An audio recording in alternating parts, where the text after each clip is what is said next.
in the number one game of all time.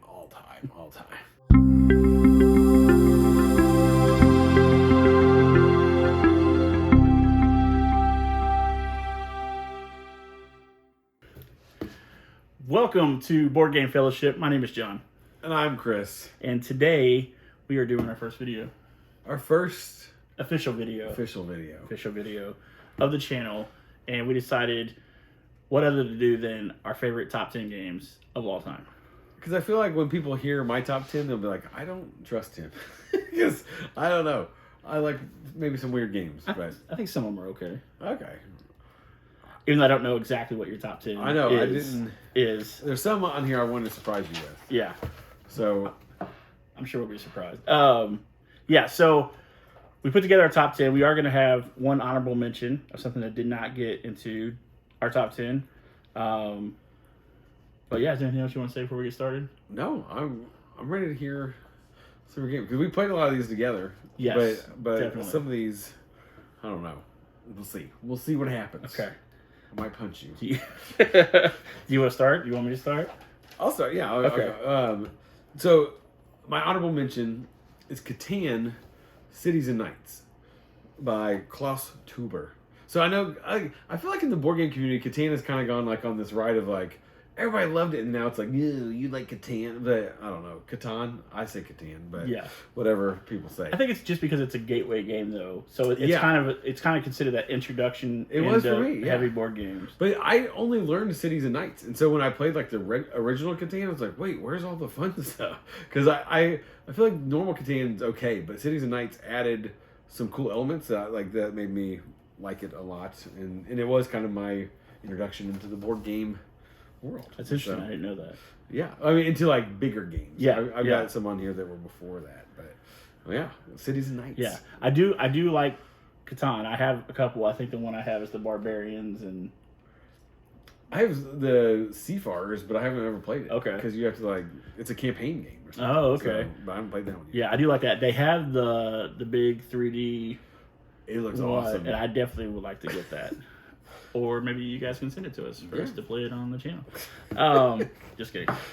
Yeah, so I do like 10. That's great. That's good first pick. So, what's your honorable mention? My honorable mention is going to be, and it just missed the top 10, is Marvel Champions, the Marvel LCG Champions card game.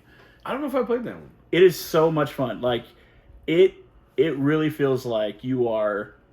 The game is done so well. Whatever hero you choose, whether it's Captain America, Iron Man, whoever, you feel like you are that hero fighting whatever particular villain you're going up against. Like it is. We did play. I did play this with you once. You did play? Yeah, Okay. I think we did like an intro. Okay. Whatever. Yeah, I think we played like the first mission versus Rhino or something. Yes. Rhino's the first bad guy. I did like this. Yeah. Oh yeah. It's so much fun, and I have quite a few of the heroes. I don't own all of them by any means. I am a collector, so I know eventually I will own all of them.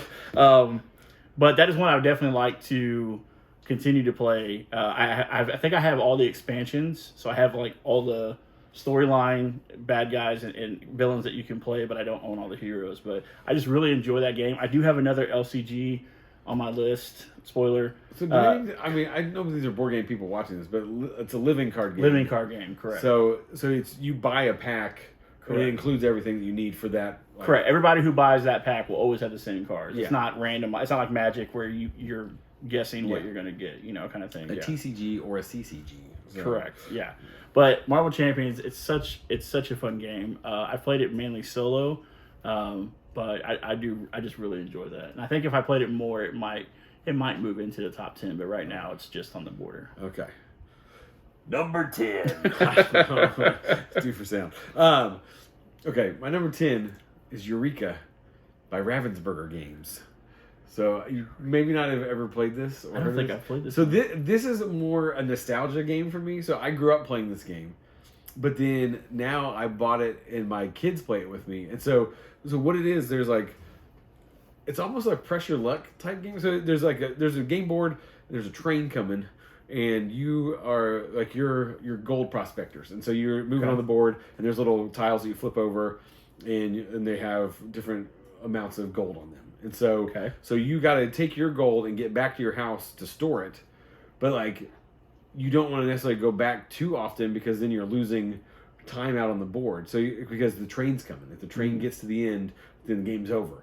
And so, but there are pieces that you flip over that are robbers, and so you'll have to roll the dice to see if you can beat the robber. And then if you don't, all your gold just stacked there, and so you're like, somebody come steal my gold. But any other player can come up to you and land on you, and then you battle. And so you just roll dice. It's just a six-sided dice, nothing fancy or anything like that. But it gets to the point where you're like, okay, I have this gold. And then, like, my son will be like, I'm coming for you. And I'm like, no. And that's all he does in that game. He doesn't collect gold. He just steals it from me or his sisters. I'm like, come on. And he wins, usually. But it's like, yeah, it's that, okay, I've got to run away from people, but I also got to collect gold. And I've got to get... But it's fun because I played it as a kid, and now playing it with my kids. That's why I really like it. But it makes for some intense, like, okay, the train's coming. Do I get back to my house? Or... because if you don't have your gold in the house, it doesn't count. I gotcha. Yeah, so that's funny how it's that old of a game. I don't think I've heard of that one. Yeah, but I would put it more in like the class, like Monopoly or Life or that type. Like it's not really in depth in the rules or anything like that, but it's fun. Okay, Ravensburger, Eureka. Well, my number 10 game of all time is a game by Plaid Hat Games, and we officially retired it last year. Let me premise: we have an annual game day every year where we get together on New Year's Day, where all of our friends who have moved away come back into town, and we get together and we just play games all day long. It's definitely a day I look forward to every year. It's amazing. Last year we played this game, and it took about 5 hours to play. It was because we played all the expansions. We played all the expansions, and it was so much fun. But after that, we officially retired it from game day. But it's not because I don't like it or we don't like it. It's because it just takes a really long time to play. But that game, my number 10 game, is Dead of Winter. I absolutely love Dead of Winter. It's if you don't know, it's a survival game to where it's a co-op with a chance of a traitor. Yes. And you're trying to survive the zombie apocalypse, and you have to go out to different locations and try to get supplies and gear and food and stuff to feed yourselves and the other people back at your base or whatever, and you're fighting zombies and possibly each other. The expansions, go ahead. No, I like when you play without the traitor, like because full co-op. It's already too hard, I feel like, and so when you play with the traitor, it just makes it that much harder, and so it's like we're never gonna win. The reason why I like it better with the traitor is because when you play with the traitor, you still may not even get a traitor. So the whole game you're playing just wondering if someone's a traitor, and you could be very suspicious of everyone, and at the end of the game, no one was a traitor the whole time. And to me, that makes it way more fun. And the expansion that I like the most, I believe, was the last one. I can't think of what it's called. Warring Colonies, I think. It's where it added that it was colony versus colony. And we did that, and we had like 10 people playing. Like, it was amazing. It was just all-out war, and it came down to like the very last row, obviously, or whatever. But it was really fun. It's a great game. Dead of Winter is my number 10. Okay. Number 9. All right, so this... okay, I'll just say what it is. So, King's Dilemma by Horrible Guild. So, or it's published by, I don't know if that's who made it. But, so King's Dilemma, it's a... legacy game? It's a legacy game. Campaign, yeah. And so, but a lot of it is just arguing. And so, you're like, you have a dilemma. You're like, okay, are we going to feed these people, or are we going to take the money for ourselves, or whatever? And you're supposed to be these kings, you're advisors to the king, and you're supposed to like help them. So there's not really anything on the board, but you just get story cards, and it comes up with a scenario, and then you guys have to vote, and you have different influence, and people can kind of affect. But you're like, well, why would we do this? And you have a faction that you're playing, and your faction you're supposed to base it on that. So you're supposed to base it on like, okay, my faction, I played, I forget what it's called, but like these explorers. And so if there's anything with exploration, even if it was like something that people like, no, this is bad. I was like, no, we're going to go explore. We're going to go find these things. We're going to do this stuff. And so we have not finished it, but we've actually started it twice. But you have to play with a lot of people. And so our group of people like will change from here and there. But like, what I've played of it, I've played enough of it to know, like, I really like it. Because I love arguing with you guys. And when people do something, like, no! And then like, the outcome of what you thought was going to happen doesn't happen the way you think. And you're like, I didn't mean for this to happen. Yeah. And so it's just great because it's like it's a fun story. It's fun like just arguing with your friends and like trying to debate things and then but like staying in your character of like we're going out exploring, we're gonna do this, and then you're like one person's like the really rich person and they hate all the peasants. Yeah. And so Yeah. like oh, this is gonna hurt the peasants, let's do it. And you're like, no. Yeah, that's definitely a really good game. It's not my top 10. I do really enjoy playing it. I like the aspect of it. It's like the game is just the debating and stuff like that. The components and stuff are fine for the game, but I feel like that's in the background of the game. The game itself is just the discussion that takes place, the willing and dealing, the temporary alliances that come and go throughout the game. Like, yeah, it's really fun. It's an enjoyable game for sure. Or you have the person that just abstains from it so they can get all the money. Oh, that yeah. like your Yeah. influence that you put in there Yeah. because you're like, what? Yeah. You said you're going to be on my side. You're like, Yeah. I need this money. You're And like, I haven't "No." looked into it too much, but Queen's Dilemma It's out. Yeah. Is it out already? I think so. Okay, I think there was a Kickstarter. Yeah, was it a so I don't Kickstarter know game? if you can buy it yet, but that one looked interesting. we gotta so- finish King's Dilemma though. Everybody come back. All right, what's your number 9? All right, my number 9 is the only game on my list that I don't own. A friend of Oh. ours have it, and it is called Wonderland's War. Ah, And that game is so much fun. I don't know why I haven't bought it yet. I will definitely buy it soon. It's by Druid City Games, and it's basically a worker placement. Press Your Luck. Press your luck, yeah, type game, and it's just to me the style of it's very unique. The components are great. It's based on Alice in Wonderland. Yeah, sorry, yeah, it's based on Alice in Yeah. Wonderland's, hence Wonderland's War. Wars. But yeah, it's just the components are amazing. It's beautiful. Hopefully, there's some B footage rolling right now, so you can see some pictures and footage of the game. But yeah, it's just the way that like, you get all the different miniatures, you get the different heroes that come in, and or villains, I guess, that come in and help throughout the thing. But just the different mechanics, like it was very unlike any other game that I've played. But yeah, I just really like Wonderland's War. It's great. I do like that game. Number 8. Mine would be it's a Direwolf game. Clank Legacy. So we're actually on our second playthrough of it. So we played it several years ago. Yep. There were 4 of us that played, and then there's 2 new guys that have not played it that wanted to play, and so we're like going through it again. Yep. And I like we played on Sunday nights, and I can't wait. I was like, oh, I just can't wait to play it. And like we've been off a few weeks for Christmas and all that stuff. That just happened recently, so I don't know when these are going, but like we were off for a couple weeks. I'm like, man, I just want to play Clank. Like it's the legacy game. If you don't know anything about Clank, it's a deck building game, but it's like also kind of I can go further and get something. Like you're trying to get treasure. It's almost a press your luck, like A little how bit, deep you yeah. dive. And so, but it's a deck builder, but it's on a board, and the legacy it's Penny Arcade, like their D&D campaign. Acquisitions Incorporated. Yeah, and it's really funny, and then it's also like the components, like every time like you do like one thing, it's like add all these stickers, add these cards in, and now you're doing all this stuff like every game. It's like just tons of things, and so I love that about legacy games. And so like, oh, I'm adding all this stuff, and I keep building and all this stuff, and so Clank Legacy, it's up there for me because it's just fun. Like it's a fun experience, Yeah. and like you never know what's gonna happen. And like even playing it because it's been a couple of years, like I don't really remember all the stuff. Yep. I'm like, oh man, I don't remember if this happened in our game or not. But I'm having as much fun the second time, even though I know certain stuff is coming and all that stuff. Yeah, Clank Legacy it's a really, really fun game. Like you said, it's our second time through it, and I'm enjoying it just as much this time as we did a few years ago. Yeah. When we played it, and I think Clank Legacy 2 is coming. Yes, soon. which I didn't kickstart because but I'll have to get it. Okay. Your number 8? My number 8 is Terraforming Mars. Ooh. By Fryex Games. I really enjoy this game.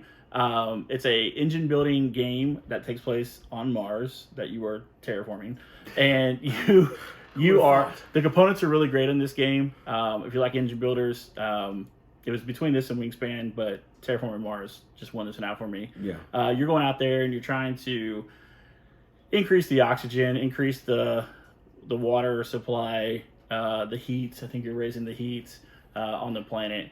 I have not played it with the Prelude in it. I heard the game is much more enjoyable. I do own it, but I haven't played it with the Prelude.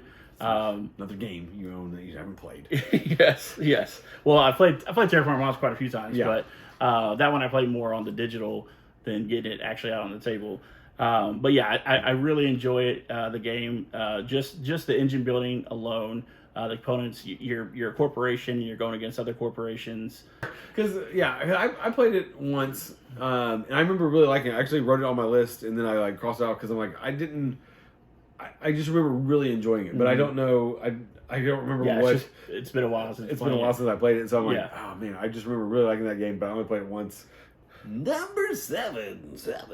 Okay, my number 7 is Mansions of Madness, which I think a bunch of them back there. Yeah, you introduced me to this game, but you play it on a TV, and you have a board, but then there's like stuff on our computer, like and so.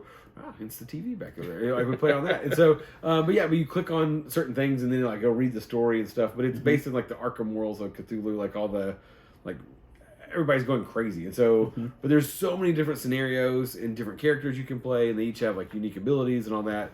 But like, you're just kind of going through like exploring basically, and you're trying to like figure out, okay, what's happening in this scenario? Why are people going crazy?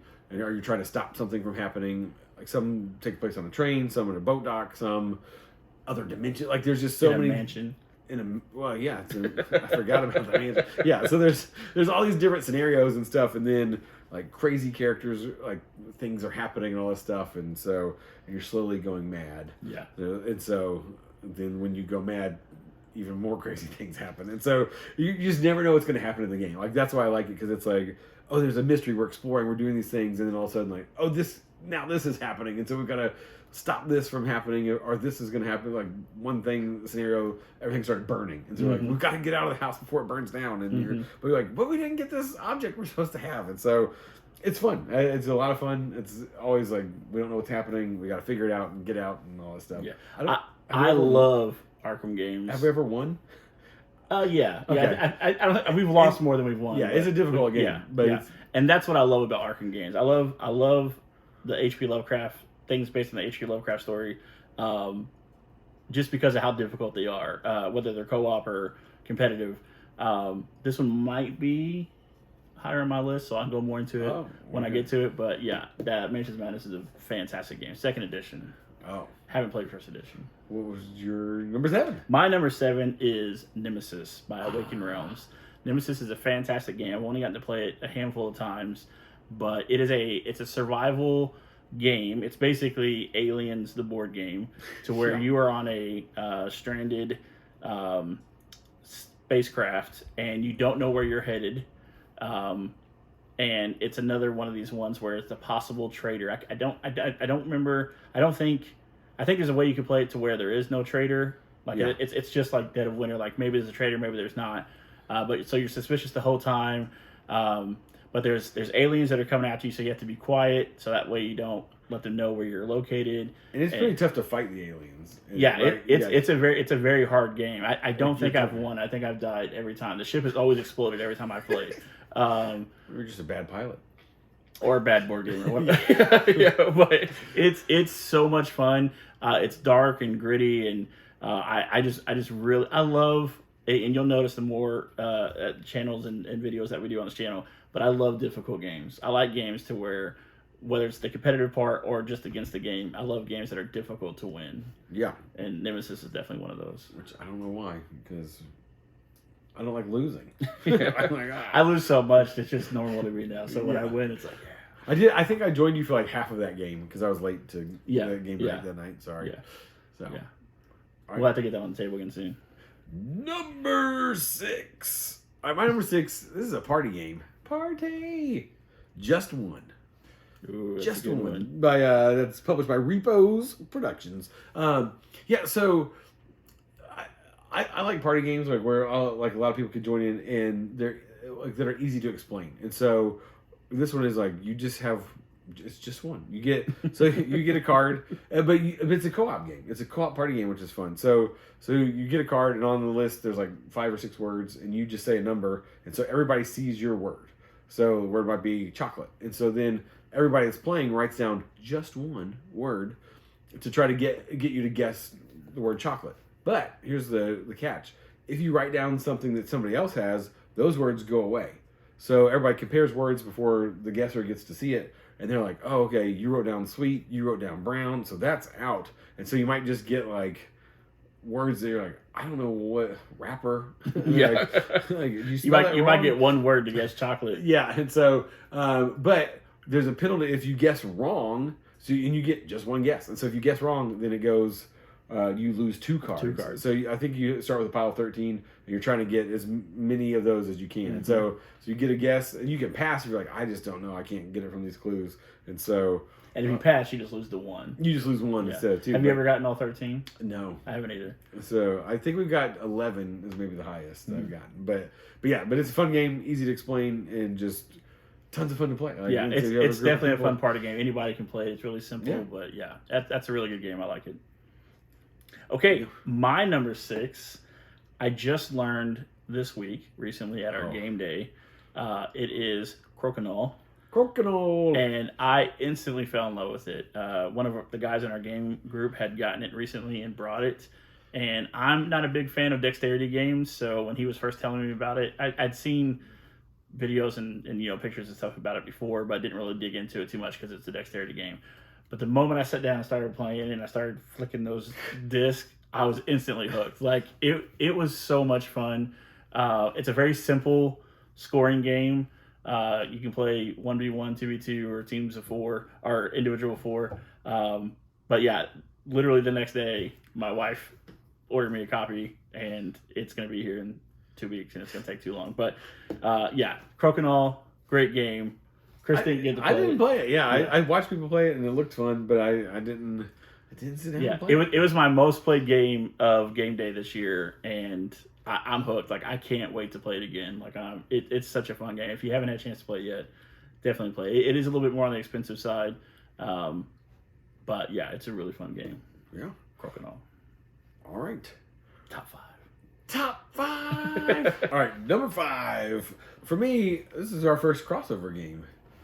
This is Druid City Games, Wonderland's War. Oh, yeah. So, I love this game too, because I like pressure luck games. I like where you're like drawing stuff and trying to like you're battling people and all this. And so but like the progression system of like, oh, if I get these things and I can get more things. It's not an engine builder, but there's almost a little bit aspect because you get more things. So maybe it is a little bit engine building, but you're also like strategically placing your characters on the board. There's a bunch of mechanics to it that all kind of combine to fit well together. And so I like the different aspects of it. It's not just a... Yeah, it felt very unique to me. Yeah. Like, it didn't feel like any other type of game I'd played before. Yeah, and so there's just enough elements of different games, but yeah, it felt fresh and new, and I also like the theme of Alice in Wonderland and all that, and so that's my number 5, Wonderland's War.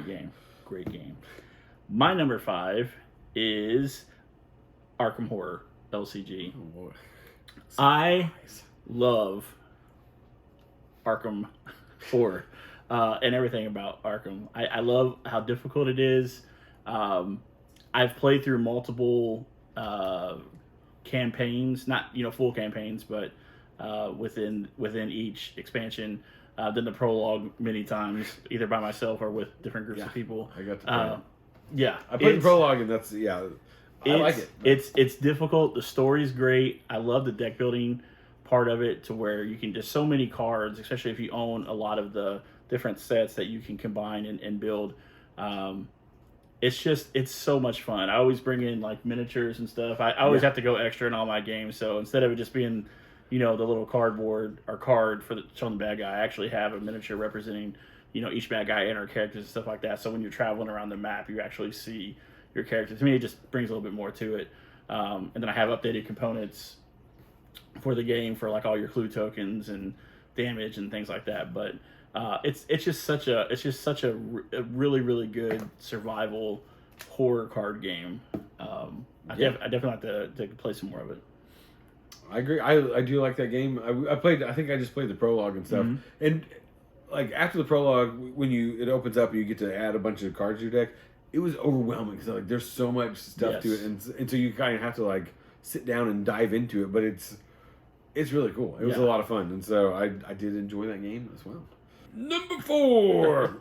All right, this is my first social deduction game on here. I love and only yeah. This is I mean, like we got through all those other ones. So this is by Facade Games, which I'm just gonna give a shout out to Facade Games. They make really fun social deduction games, and so I like ones.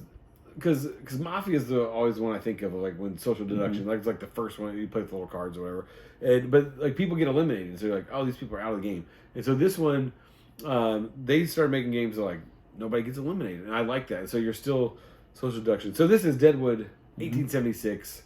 All the ones that they put out are great. So, but this one's my favorite of theirs. It takes place in the Wild West. They're also all based on real events, and so like the characters in them are real people and all this stuff. And so Deadwood 1876, the premise is you're bank robbers, and it's played sort of in teams. So there's like 3 locations. You can play up to 9 people, and so you're trying to end the game with your person in the room with the people with the most gold in your safes. And so the safes are the things in front of you that people don't know. So you're not like there's not teams or whatever. You just have safes with gold in them, or weapons, or harmful things. And so, but your goal is to get in the room with the people with the most gold. And if you do that, then there's a final showdown. And so, but you're stealing people's treasures, like their safes and all this stuff. It's all done by dice rolling. And so for me, it's a lot of fun because like if you have certain guns, like you get better dice. And so like, oh, you got the Winchester shotgun, you're rolling better dice than the person with the little pistol or whatever. And so. So you do all that, and then like it comes down to whoever is in that final room or whatever that has the most gold. Then they all turn on each other, and there's a final battle. And like I just remember it being one of the most intense, fun things in a game because like it's just dice rolling, but you're rolling, you're like. Like everybody's just yelling and like screaming because at that point there are people that are eliminated, but just that final battle, it's like I mean, it's quick. So. So yeah, the last 2 or 3 people that are there just battling, you're like, oh man, because you flip your safes over, you're like, I had guns in my safe, and so you get to roll those all the time. It's a lot of fun. Like it's probably some of the most fun I've had with social deduction, just because I like the dice rolling aspect of fighting people, and so it's kind of it's a great time. So. Facade games are great. Deadwood's great. I'm becoming more of a fan of the small box games in recent years. The components are always good in their games, always, and the fact that you can play with so many people too, like all their games. There's so many people that can play their games. Each game, but that game is really fun. My favorite part about Deadwood, I think, is the alliances and how quickly they break, because it's like you're trying to group up with these guys because you think they're the ones with the most gold, and then they turn on you or you turn on them because now this group has the most gold. Or so forth, but that's and you can look at people's saves and you like look in and you're like, because that's one of the cards. You're like one of your actions. You're like, wait, you don't have gold in there at all. Like, I'm leaving the saloon because you want to lie because you want to be on the team with the most gold. I love it. Yeah, that's a great game. All right. My number 4 game, even though we have not finished it, is Gloomhaven. Gloomhaven, another legacy. Yes, Gloomhaven. Cephalofair Games. Gloomhaven blew my mind when we first played it. It was so unique and so good with the way there's no dice in the game. Everything's done with your deck of cards, and you get 2 cards each turn that you have to pick, and you choose the top section of one, the bottom section of the other. The storyline was fantastic. It was so good. And then of course, me being me, I went extra, bought like a whole bunch of tiles and maps for it, like no cardboard in my game. We used the app when we played. The app made it a lot more enjoyable and easier to play. But I was just a huge fan of it. I don't think we ever actually got to the point where any of our guys retired. Because I know in that game, you basically create a character, you choose one of the starting classes, you play through them to try to complete their life goal, and then once you complete their life goal, they retire, and then you get a new character. And we never made that far, even though we played quite a bit of it. But we play so many games, sometimes it just things get pushed aside. Unfortunately, that's one of them. I do have another copy, so whether we go back to the old one or play the new one, I would like to play it eventually, but it's such a fun game, and it is a big game. It's very time consuming, but and I think for me, one of the things that I really liked about that game is like the classes were all very unique because it wasn't based on the typical here's your magician, here's your wizard, here's your warlock, here's your druid and elf, and all those things. It was like, here's the tinker and here's what he does, and all of a sudden you're like, oh, this isn't a lot of the classes were very different than your typical D&D type classes and stuff, and so I really like that aspect of it. But that game was tough too. Yeah, there were several battles. Well, because we didn't really know what we were getting into, and so we definitely made a few mistakes in the beginning. You were the tank, and so we were like almost every game came down to we had all died, and John's just sitting there I got this, guys. He's killing everybody. Oh, we makes it. No, I was the brute. It was a lot of fun playing the brute. It was fun, and we tried the digital game. We played that for a little bit. That was fun, but we didn't finish that either. But yes, my number 4. Have a problem. My number 4 game is Gloomhaven. It's a fantastic game. Hopefully, you get to finish it soon. Numero 3. All right, number 3 for me. Quacks of Quedlinburg by North Star Games. Excellent. I love Quacks. I think this is my first introduction to Pressure Luck games. Mm-hmm. So Pressure Luck games are in this case, you have a bag of chips of little different potion ingredients, and so you're making these fake potions for the town of Quedlinburg, and so you're trying to make the best fake potion. But there's these white chips that if you get a certain amount, your potion explodes and it's ruined. And so what you're trying to do, you have a cauldron, your little pot, and you're placing your tiles around the cauldron, and you're trying to get a lot of points as well as a lot of spending or victory points. So victory points as well as spending points. And so with the spending points, you can buy more cauldron pieces to put in your bag, and then victory points you're moving up on the victory track to get the most points to win. And so it's a lot of fun. And we played this numerous times, and every time we play it, it's been so long, let's just play the base, or whatever. So this is where my 12-year-old daughter, her and I have been playing it, and we've gotten through 3 of the 4 different sides. So so I've actually played more of it than you have. So there's a lot to the base game, and then there's 2 expansions for it, which I haven't played the expansions for. But yeah, just the base game of Quacks of Quedlinburg is great. There's a lot of variety to it. Every time is different because you're like, oh, this time I'm going to try this strategy and try to do these things. So each ingredient in your potion does a different thing when you draw it out of the bag, and so you're trying to okay, I want to buy a bunch of these because I want this to happen every time I build one up, and some of them combo and different things, and so it's great. I really love it. Quacks is definitely my top 20. It didn't make my top 10. It was also my first Pressure Luck game. Yeah. Components are great. I really enjoyed, you mentioned the strategy of it. The strategy to me is the most fun on that, because every time you play, you can choose a different. I don't think I've ever played the same way twice. I have not played any of the other past the first bookmark, thing, easy mode or whatever it is. But I actually ended up buying 2 copies of Quacks of Quedlinburg, so you could play up to 10 people. We just modified some of the colors so that way it was one person's orange and one person's orange with a black dot. So yeah, it's a really fun game, and I think we should play more for sure. Okay. After this video. Yeah. All right. What's your number 3? Number 3 is a game it's our second crossover game. Oh. Chris has already mentioned, and that is Mansions of Madness, second edition. Yes, it's another Fantasy Flight game. I have a lot of Fantasy Flight games on my list. Again, I love Arkham games, if I haven't mentioned that yet in this video. And Mansions of Madness, I will play that anytime someone says, hey, let's play a game. I'm really like, hey, let's play Mansions of Madness. It is so much fun. I love the horror and survival element of it. Again, I know Chris mentioned a lot of this earlier, but the fact that sometimes there's traitors, sometimes there's not. It's a very difficult game to win, and I love that. But to me, that means the game was built very well. Yeah. That it comes down. It's like it always comes down to that last turn, obviously. Yeah. But it's some games you play, it's either just a clear loss or a clear win. There was no that was easy. But this game, it's always you're just barely scraping by if you do get across that line.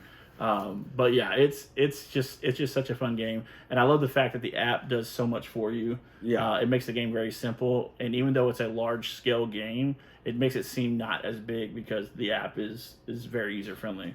Yeah, and you're flipping tiles and stuff is appearing. I forgot to mention that. It's a tile based. You flip a tile and you go through this door. And I think if I heard and read correctly, even if you play the same scenario twice, it's always different because they randomize the tiles that you play. So it's not like you're playing the same build, even if you're playing the same scenario. I could be wrong on that, but I think I'm right. But yeah, Mansions of Madness, fantastic game. I just love Arkham Horror, all those. As your top 10 is mostly those games. My top 10's all Arkham games, but yeah. Arkham Horror.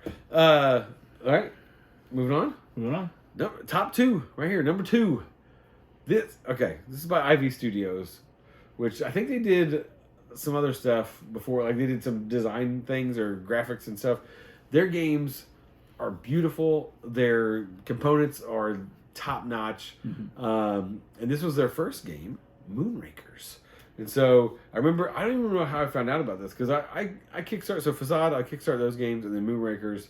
So like almost everything Ivy Studios has done, I've kickstarted except whatever their last one was. I didn't do that one. So Moonrakers, the Titan edition is the one. So I bought the normal one, and then they had an expansion, and then I just kickstarted their next expansion for Moonrakers, which Dark Matter, and then there's a Moon Rollers, like it's a dice game that they added into it. So we played this at Game Day. I've played this several times. So it's a deck builder, kind of like you are deck building, but it's hard to explain. But it's like a deck builder / ship builder. Yeah, like you're getting new ship parts, components for your ship. Yeah, so you're buying stuff, but you like the base game is like you're going on a mission. And so you gotta like complete things with your deck that you have, and so you gotta lay down certain components to complete the mission. But a lot of the missions you can't do on your own, and so you have to negotiate with other players. And I like that because it brings in like when it's not your turn, like you're still doing stuff. Playing. You're still like, oh yeah, I can help you with that mission, and so then you have to negotiate. Like, okay, well, I don't want to give you a victory point, but I'll give you some coins for going on the mission. And like, no, I want the victory point. And so you have to debate, and so there's a little bit of like okay, what will you give me for going on this mission with you? And so you're doing that, you're building up your ship, you're building up your deck, and then you go on these missions together. And so you're eventually getting to a place where you can complete some of the harder missions on your own. But then there's like, you have objective cards that are secret. So some of them are like, oh, lose a mission with somebody. So you're like, oh yeah, I'll help you on this. And you go, you're like, oh, I don't have it. And you're like, what? And you're like, but I get a victory point. And you just lost everything. You're like, we negotiated so long on this. You're like, yeah, sorry. And so that doesn't happen very often, but for the most part, you are trying to help each other because you want the rewards of those things too. And so it's great. Like just a lot of cool aspects. And the 2 expansions, I don't remember the names of them, but I played 2 of the 3 expansions. And they added some really cool elements to it and some faction bonuses. Didn't we play that story mode? Like on the app? Yeah, they have an app. Yeah, I'm telling you, they do such great things. The app was co-op, and so you're doing like a story mission, and you're all working together to play a bunch of cards and stuff.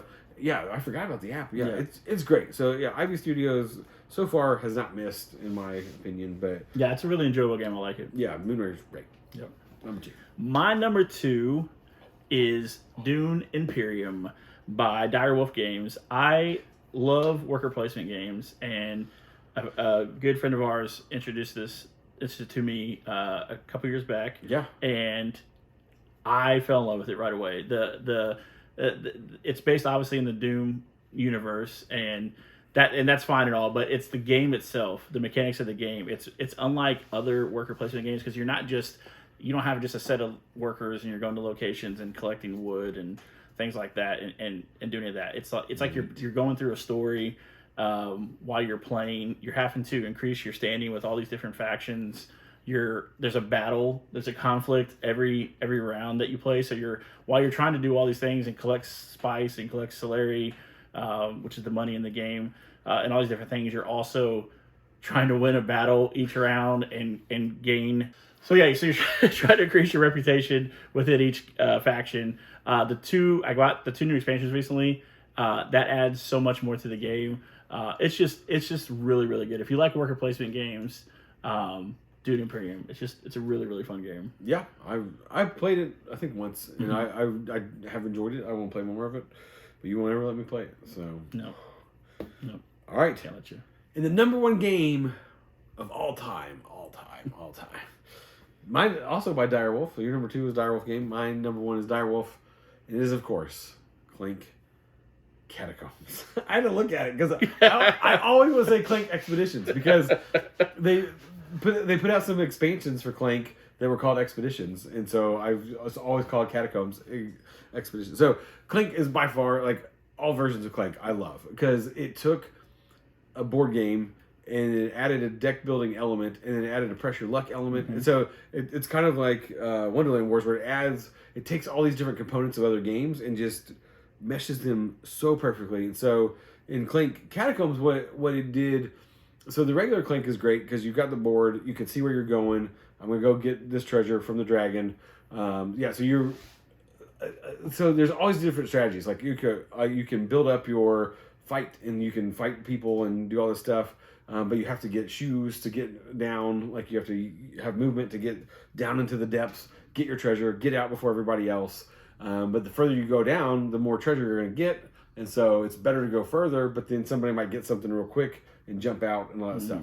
But what Clank Catacombs does is it takes, instead of having a board, you have tiles. And so you flip a tile, and so you never know what's coming. And so you're like, you flip something, you're like, oh, this is great. Now I can get this and move forward. And it adds some new aspects to it. It adds like prisoners that you can rescue and different things. But the Catacombs, like the tile thing is great because it adds like a different element of like, you can't just be like, okay, this is my path, I'm going to get it and get out. It's like, I don't know what's going to happen. And so it adds a different element to it. It does make the game a little bit longer, but I don't care because I love Clank. And so I'm like, let's keep every new version of Clank gets better. Yes. They never take a step backwards. It's always a step forward. Which I love. And with tiles, it's very easy to expand. So there's no expansions yet, and I don't think there's anything planned for it, but there better be.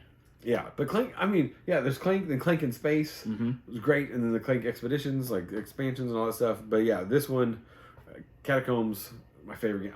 I will play Clank anytime somebody says, hey, we're playing a game. I was like, let's play Clank. That's me. That's my game. Let's do it tonight after Mansions. We'll play. Gosh, we're not sleeping. Right. It's a really good game. I like that. Okay, my number one game of all time, and this may disappoint some people because it is an older game. It is a basic game, some people would call it. Monopoly. But is Risk. I absolutely love Risk. The OG or? I love all Risk games. Yeah. Let me clarify. So, yes, the OG Risk, Godstorm, 2210, Risk Legacy. Just if it's Risk, even the new Risk Strike game is really fun, the card game. But I absolutely love Risk. Risk is the main reason. I've been a board game fan my entire life. I've really only been like in the hobby where I'm collecting and really getting into board games in the past 4 or 5 years. But I've been playing board games since I was a young child. And when my dad first introduced Risk to me, it just blew me away. Like, because of course every family's playing Monopoly, family's playing Life, things like that. But when he set me down and we started playing Risk, and you had your soldiers on the map, and yes, it's very simple, but there was so much strategy to it. Right. Like, it just, I don't want to say it's changed my life, but it changed my life. Like, Risk, number one game of all time. Just fantastic. I do like Risk. I'm terrible at it though. Like that's the thing. I like Risk 2210. Like if I had to pick a favorite of the Risks, it would be that one because it adds like the cards and like it adds some more stuff that like even if I'm doing bad, I could be like, oh, I have this card and it like does some good things for me and stuff. But I always just overextend. I'm like, I just go attack and then I'm spread too thin and then I get murdered. But then I'll try to like build up and then somebody will come and wipe me out. I'm like, I can't figure out strategy in that game. But I still like Australia. That's the strategy. That did not work for you in Legacy. In Legacy, it did not, no. But in regular Risk, Australia, that's the key. So number one, Risk. Number one, man. Yeah. And Clank Catacombs, you got it for me for my birthday, so thank you. You're welcome. I know. Welcome. But hey, that's the top 10 games, our favorite games of all time. 2024. People, as soon as they heard Eureka, people were like, whatever. Yeah. That guy doesn't know. Started out with Eureka, ended with Risk. Like, these games are so old. But but they're our favorites of all time. But we got other top 10 lists planned and things that. Yep. And let us know. What are your top 10 games? Or you can just give us number one. Or 10, I don't care. Give us your 100. I don't know. Hey. Top 100 games. Thanks for joining us. Welcome to the fellowship.